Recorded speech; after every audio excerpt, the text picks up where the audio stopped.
Hi, so I will sewing now the edge of the side hips of this underwear.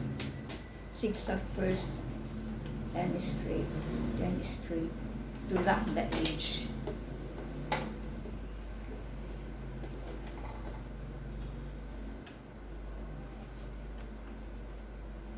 If you wish to have a west on the west starting on this, you can do so because it depends upon the person what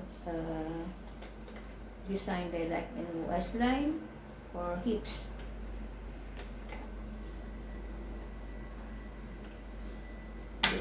Looking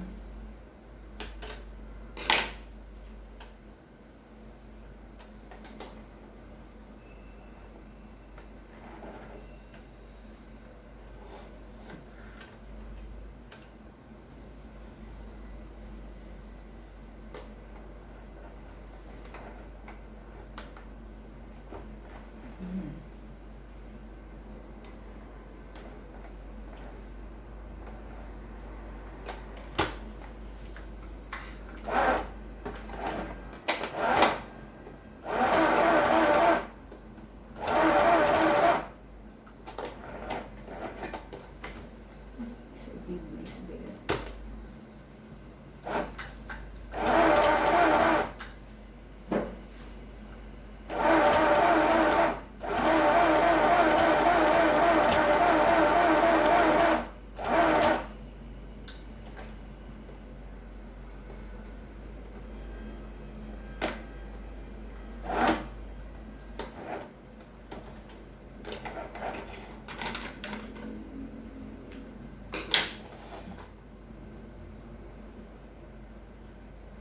And then I will do the zigzag on the other side.